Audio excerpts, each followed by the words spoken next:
We have so much going on tonight. It's unbelievable. We have 3 shows in the Follies and we have 2 shows in the Next American Stage. And our first show tonight is brought to us. It's a show shop. We have a group of wonderful improvisers from Vintage that have been working with this gentleman next to me here, the science guy of Hollywood, Yeah. Brian Palermo. I'm going to let him take over now, and he didn't look too embarrassed. Great. Thank you, Mickey. I love it. Hi, everybody. Welcome to our show shop. This is my first show shop with Vintage. I'm very, very excited, and mostly because of the cast you're going to see and play with. I want to set up a little bit and give you the first suggestions we're going to need in the box before I bring out the cast, so that way we can kill 2 birds with 1 stone kind of thing.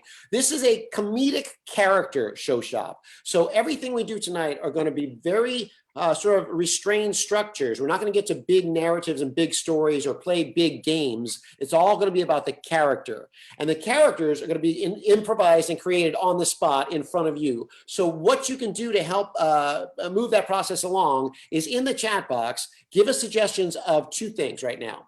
Any real animal, just write in, cat, jaguar, elephant, whatever, any real animals, and 1 word sort of boring item, a very plain item. I said grass or pillow, just something sort of very mundane. While you guys start doing that, let's bring on all the players in the cast, please. I'd love to introduce, we got Susan Parker and Mike Tapan and Sandy Handley, Greg Davis and Ro Rubin. Everybody's here in the show shop. Excellent. Hi, everybody. So already, I see people coming in the chat box. Excellent. We're going to start with a group game, a cast game, and this is really a bunch of different characters. You get to meet some of them. Thank you. Keep them coming in the box. That's fantastic, you guys. How it works is this is going to be a man on the street survey, and I am going to give a suggestion to our cast of an animal, any one of the ones that's in the list, or if I have to, I'll go off the board of that, and they're going to create a human character, not a talking cartoon character, not an animal, but a human character that has the essence of blank animal. So because we are going to give them that, we don't know what they're going to do with that character, then I'm going to stop one person at a time and ask for their character's opinion on one of these very mundane suggestions, right? So a very, very plain 1 item or whatever you might have in there. And because they're characters, they're going to have a strong opinion about it. And they're going to immediately vomit that opinion all over us because that's what characters do. All right. So everybody, if you're playing, let's get you neutral, shake it out. You're standing, you're sitting, whatever you're doing, but you're in a neutral position. And what I would love you to do is create a character based on the animal suggestion of elephant. Whatever elephant brings to your mind, apply that to a human. Now you're going to become a human character. Make a sound with it, with your human character. These human characters are walking down the street. Yeah, make that noise. Make that noise. They're guided by an elephant essence, but they're completely 5 different characters. And at the very beginning, Mike, I would love to talk to your character for a second. Mike, would you please tell us your character's opinion on magnifying glasses? The reason I like magnifying glasses is because they make things big, and the other things are small, little people, but it makes them big. And I'm a big person. And so I want things expanded. I want things magnified and bigger. You know how that is. You want big life. I got it. Thank you very much, sir. Mike goes away. I'd like to meet Ro's character, please. Ro's character that's based on an elephant suggestion. And Ro, what is your opinion about magnifying glasses? I never forgot the first time I used a magnifying glass, and I looked at my feet and they looked so big. And then I looked at my hands and they were so big. And I looked at a book and it was so big. I love the magnifying glass. It makes everything big.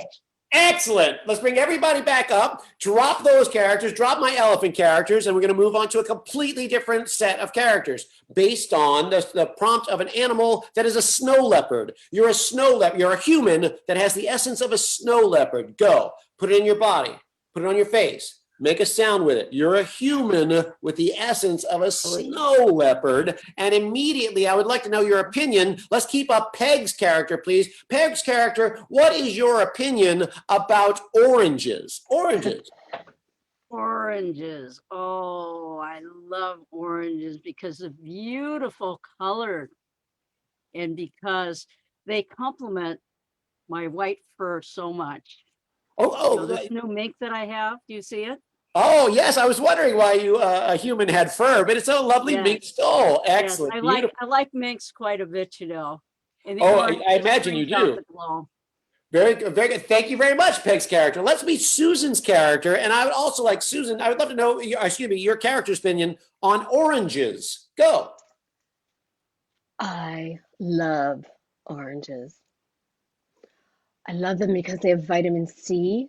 I love how they smell. Everything about oranges is just, I can't get enough. My refrigerator is full of oranges. Good. Ooh, love it. Drop these out. Let's bring everybody back up, please. We're going to do one last round of animal-based human characters.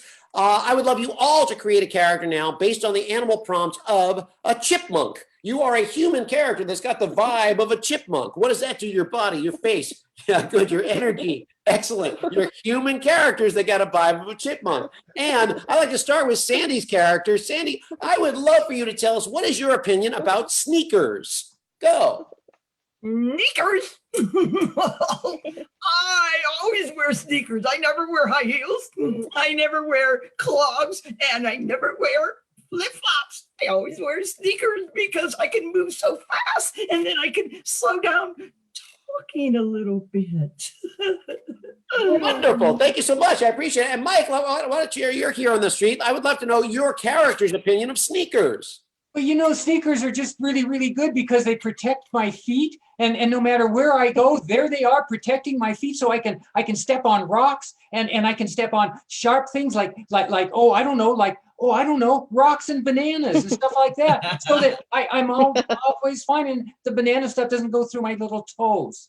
Excellent. Drop it there. Yay, everybody. Well done. That was a beautiful man on the street survey with multiple characters. Just a taste of how we're going to play with character. As we're setting up our next one, if you would please put in the chat box, and I know we've got a extremely loving and robust but smaller audience, so don't kill yourself, but if you can, put in the chat box suggestions of obscure magazine titles, and they could be real or fictional. An example of real one would be Cat Fancy. It's not that obscure, but that's a very specific demographic that reads Cat Fancy. Imagine the type of people who subscribe to this magazine. So Cat Fancy is a real one. I also searched a list of like weird magazines. There was something called Potato Review. This is for potato farmers, or I guess potato enthusiasts. So if that could be a real one, your fictional ones could be in the same vein. So as I continue to set up this next piece, please put it in the chat box, any real or fictional magazine titles. Okay, now let's keep up. Mike and Susan, please. Mike and Susan, leave your cameras on. Everybody else can take a rest for half a second. And we are going to set these two characters up on a date. Now, these two characters are going to be built on your suggestions of magazine subscription titles. So we'll go to Susan first in a second, and we're going to give her one of these specific magazine titles. She'll then have to immediately create a character based on that suggestion. So her character is going to be informed by the type of person who would subscribe to this and read it cover to cover, including every editorial note, every advertisement, everything in it. This person is obsessed with X magazine. We'll do the same thing to set up Mike with a separate one, then we'll throw him on a date. So the first thing for Susan, oh, I love it. You subscribe to something called Nun's Life. So I don't know if that's real or fiction, to be honest with you, but Nun's Life. So that's your occupation, but I have no idea what kind of character you're going to be. Mike, okay. You subscribe to something called Cheeky Short Stories. So it's a collection, I imagine, an anthology of short stories. But the key word there that'll give you something playable, Mike, is cheeky. So whatever your description of cheeky is, I want to see you create that character. Now, these two, this is excellent, guys. Thank you in the box. We got the suggestions for that one. Now, Susan's character, Mike's character on a date. They've talked, online a few times. They've seen each other virtually in video, but now they're on their very first date, and they're an hour into their date. They've had wine and food or whatever, if they do, and they now have formed opinions about each other. And we're going to drop in right to the middle of their date and see where it's going. Whether it's going well or it's going poorly, this is the highlight. This is the climax of the date. We're going to drop in and see this person from Nun's Life and from Cheeky Short Stories. Give them a lot of love. Yay! Lights up. But Barbara, you know, I love kids. They're so honest. I mean, kids are great. Yeah. Kids are good. Kids are they. Okay, I'm just going to let you know right now, Angelo, that I am not having children ever. Well, you know, we can adopt. I mean, that's what that would bring us together. We can. Yeah. What do you mean? I want children. Whew. Geez, I kind of wish I had known this before. I try to live a good life and to be forthright with people, and I'm feeling a little misled here. Misled. I mean, I showed you pictures of kids. What do you think that was about? I mean, I said, I like these little people. And both of you go much further with your characterization. Susan, go much further with your wholesomeness or angelic or whatever you're playing. Mike, much further with cheeky, whatever that means to you, and make it risque or make it flirtatious or playful. But both of you go further. Continue. I probably should have mentioned this before, Angelo, but I'm a virgin and I plan on staying one until the very day I die. Well, we can touch our bodies. I mean, you know, we don't have to do anything like a real thing, but we can get really close and together. I mean, that's as good as anything. That is a sin against God. Not rubbing against each other, that's fine. We do that in the subway. Oh, God. I drive by myself everywhere. Well, I can drive next to you. That's okay. We can just touch. Just touch. That's all we need to do. Hold hands. Things like that, you know? You know, like other people. That's how it starts, with just a touch. That's my point. Okay, and blackout. Yay! Good. Excellent, you guys. So I love this, particularly the second half of that. Once you get sort of emotionally involved and there's bigger stakes to it, it becomes a lot more dynamic, a lot more engaging. Excellent. Well done. The lovely trio of Rose, Sandy, and Peg are here because they are in our next piece, which is called The Most Family. And I didn't ask for it yet, but if you could put in emotions, any emotions, mad, glad, sad, or as far as you want to go with it, emotions and or characteristics. Once you throw a couple in there, I'm going to pick one, and I'm going to assign that to our three players, and they will become the most blank family. So whatever you throw in here with an emotional or a characteristic trait, that's going to define this family. All three of the family are doing an activity together, which I will propose. I will assign it to them. So if you can throw some emotions in there, just at least one or two, we'll get going. And the activity that this family is doing is they're decorating for 4th of July. Okay, so you're decorating your house for 4th of July. It could be outdoors or indoors or whatever this family does. Oh, excellent. These are so fantastic. Oh, good. Now there's a bunch. Now I don't know what to choose. I'll go with the first one. So enthusiastic. And you are not just enthusiastic, you are the most enthusiastic family, all three of you. And you're enthusiastically decorating for 4th of July. Let's see the scene. Give them a lot of love. Lights up, everybody. Yeah, go. Hey, Mom, look what I found. I went overboard and I spent $1,000 on firecrackers and I'm hanging them all over the house. I want to put them all over the roof and the fireworks on every corner of the roof, and we can have a display and shoot them. That's a 2,000 American flags and hats and glasses. Oh, you guys, let's paint the house red, white, and blue. Do it.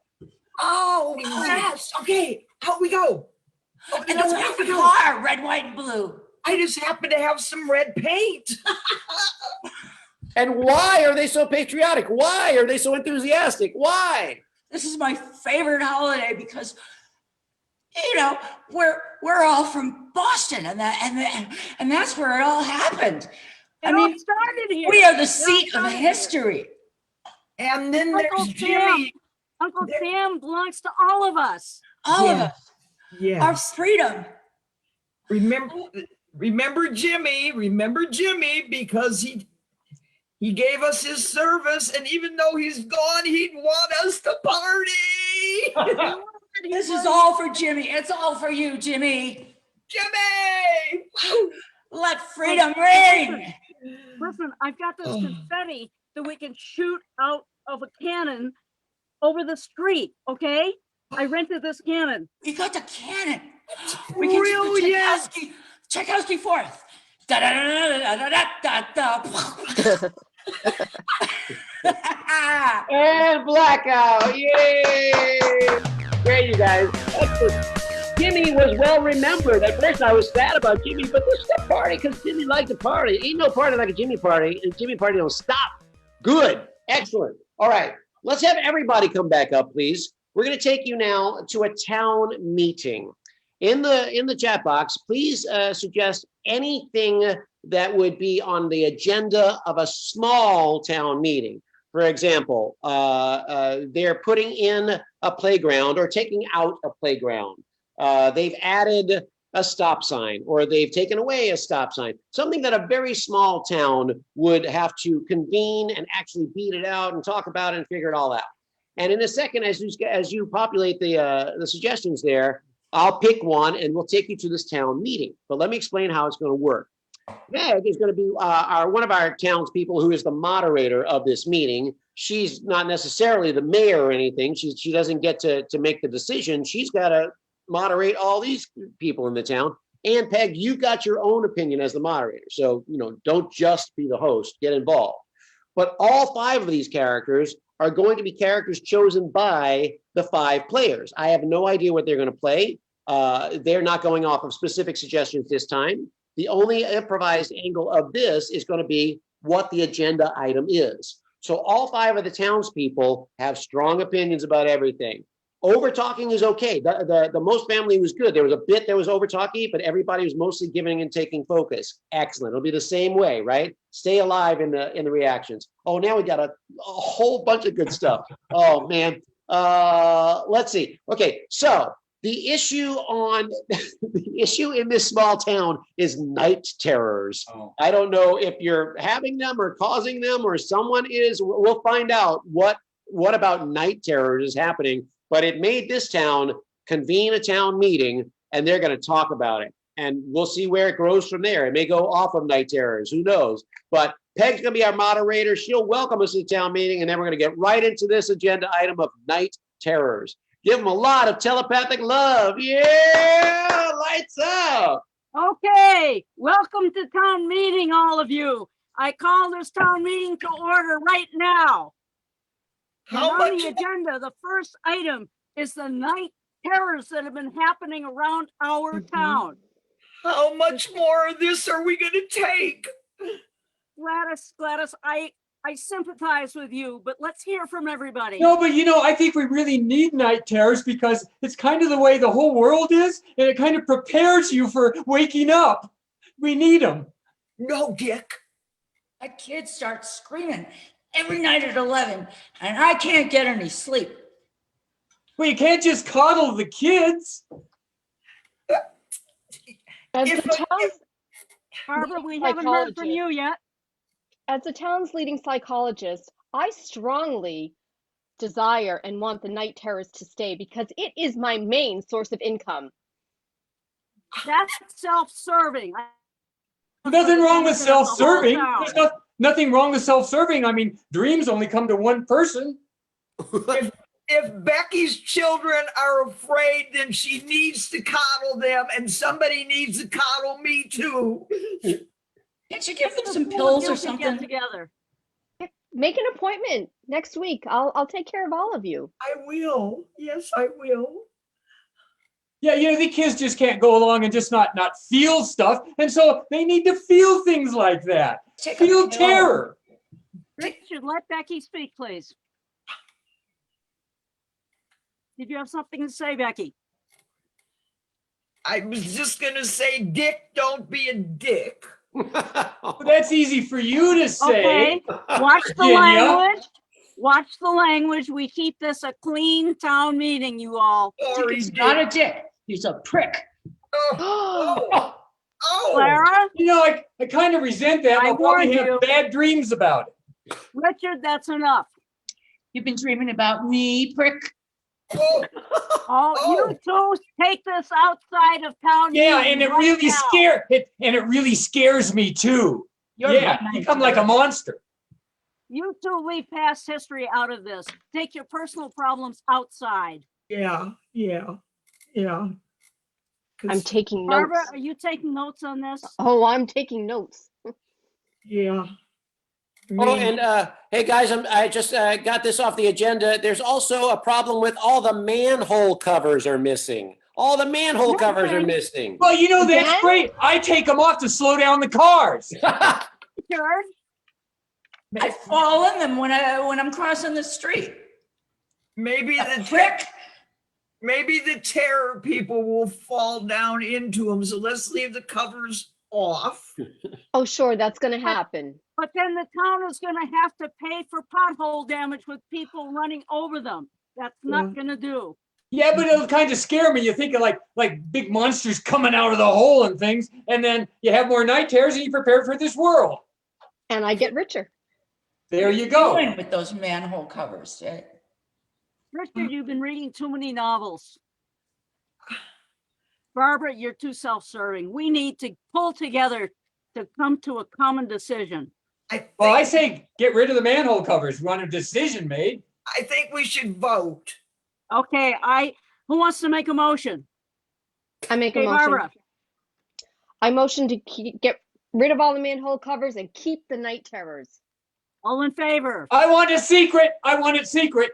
Okay. All right, blackout. Yay! Awesome.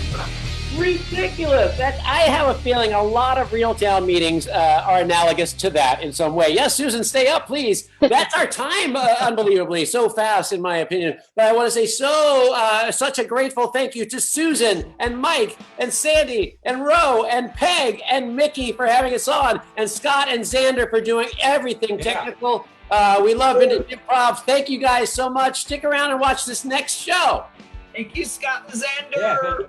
Thanks you, everybody. Listen, Brian's going to be back next month, same Sunday, with another show. So if you want to be in it with sign up, because we got lots of space and these guys have lots of fun. Too much fun. So thanks for being here for our first show. Sun Boom Boom is coming up next. Hang on for just a few minutes and they'll be right here with you. Bye-bye. Bye, Boo Boo.